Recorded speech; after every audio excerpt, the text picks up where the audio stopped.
Abs. Uh-oh. Uh-oh. Coming back around. Coming back around. We're back.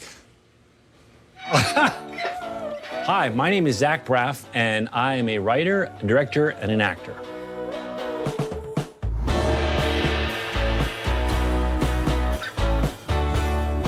I create things because I get so much pleasure out of attempting to entertain people.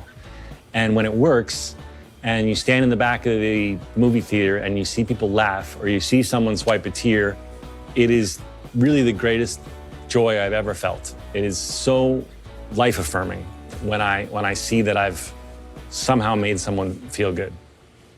My creative life really started in my house. My father got us a Super 8 camera, Super 8 film camera, and my brother Adam would recreate scenes from James Bond movies in our house.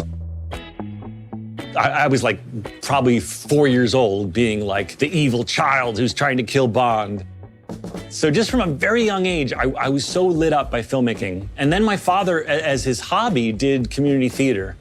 And I just thought that was so exciting. I thought the lighting guys, the backstage crew, with all their gear and their belts, I just thought they were really cool as a young child. So I got into like theater lighting and backstage crew moving sets and stuff. And that was kind of the very beginning. And it wasn't that the behind the scenes stuff started before getting into acting.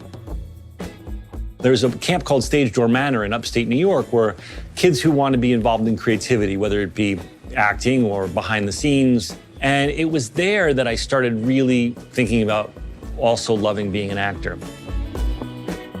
Humor was definitely prevalent in my family. My father, who has since passed a couple years ago, was one of the funniest people I ever knew.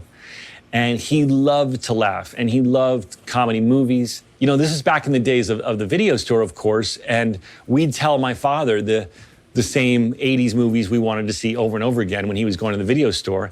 And he'd come back with Blazing Saddles or Take the Money and Run or Harold and Maude. He wasn't going to allow us to watch, you know, Goonies over and over and over again, even though we really wanted to. My father really, really, really wanted to educate us in classic film. At 14 years old, I was cast in a huge pilot for CBS television. It was huge, life-changing. And then they didn't pick it up. And I remember thinking, what do you mean? I didn't know, I was too young to know that pilots didn't get picked up. I have a gift basket from CBS. It says, welcome to the CBS family. So what are you talking about? That is a huge blessing in disguise. My family and I have always said, I would not have had the education I had. I'm sure that would have put me on a track to become a full-time child actor. Another one I'll remember that's kind of funny is I got an audition for a play back in New York. It was an Edward Albee play. And the play involved me being fully frontally naked on stage 8 shows a week. And even though my family's gonna see me naked on stage and everyone's gonna see me naked doing this weird, eccentric play, I gotta go for it. So I flew to New York, auditioned. I didn't even get a call back. And I was so down in the dumps.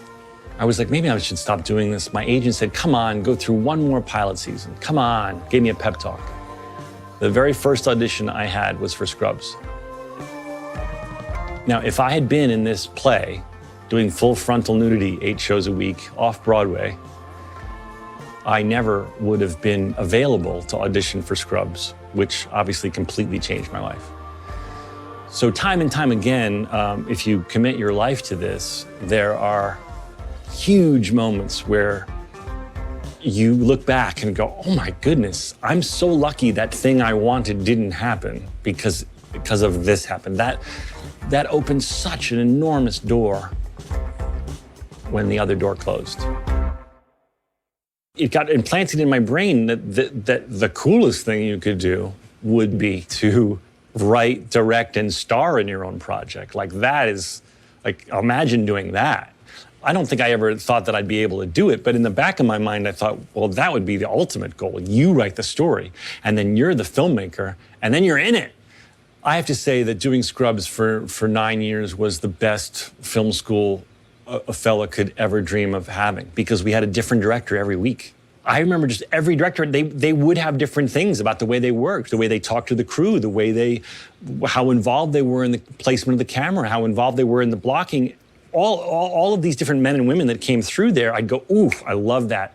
I love the way she moves the camera. Ooh, I didn't like the way that guy's treating the crew. He's a little bit cocky. So I was just like collecting information the whole time. The other thing you really learn on serial television is how to do it fast. That's the key, is how quickly and efficiently can you execute the story. I made Garden State in 25 days, which, if you don't know, is pretty incredible.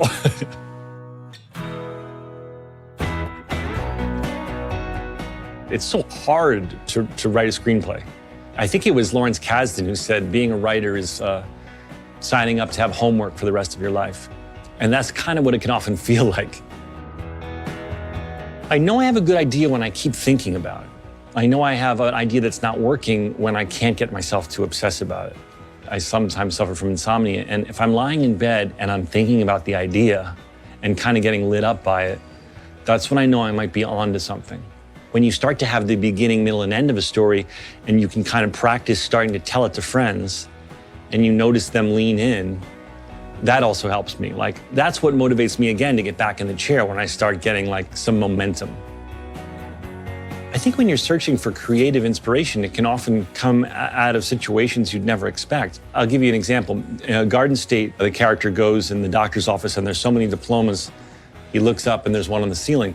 That was based on my real life. I went to a neurologist because I was having similar headaches to the character. I remember laughing to myself and going, God, if he gets one more diploma, it's gonna have to go on the ceiling. Sometimes I would write those things down. I'd go diploma on the ceiling, could be funny, or they would just stay in my brain. I always am drawing upon my own life and memories. So it's little tidbits from kind of like journal entries. I'm not really diligent about keeping a journal, but you should be a creative person because that's really helpful.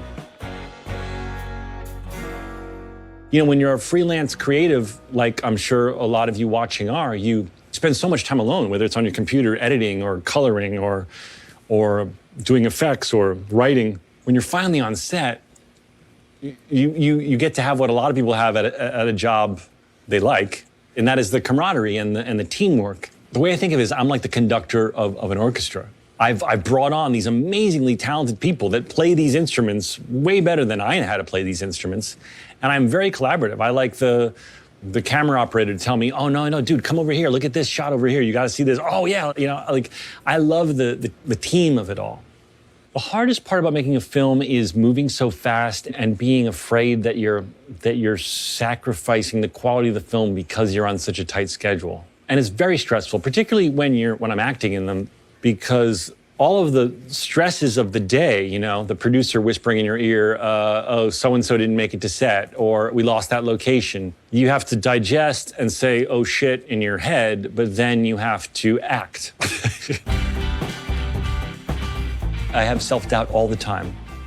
And I'm sure a lot of people can relate. There's extreme highs and extreme lows. I'll send my script to an agent and the agent will be like, oh my God, this is one of the best things I've read in a long time. I'm so excited for you. And then the client's like, yeah, it's good, not for me. And you're like, I suck, my script sucks. Why am I trying to do this? It'll never happen again for me. I'm incredibly mercurial with my self-confidence, and you just have to remind yourself that this too shall pass. And you have to do the work. If you're not doing the work, nothing can happen. I promise you, if you are a procrastinator, I can procrastinate better than you. I'm sure a lot of creative writers out there can relate. You're like, it's time to clean my office. I'll do anything and everything to avoid putting my butt in the chair and writing. Of course, now we're talking about writing, but if that's Photoshop for you, or if that's editing, whatever it is for you that's your creative endeavor, if you let the voice in your head talk and rule you, then you've got nowhere to go. You have to silence that voice, and sometimes it's hard. You have to put in the work. You're not owed anything. Nobody owes you anything. And however hard you think you're working, there are literally thousands of people working harder. So don't sit out and do this, and don't be like, oh, the universe isn't giving me my fair shake. This is not a career path for the lazy and apathetic. You have to put in the time, you have to put in the work, you have to be humble and get positive and negative feedback, and don't be pouty about it, absorb it, take it, have it make you better. That's my advice.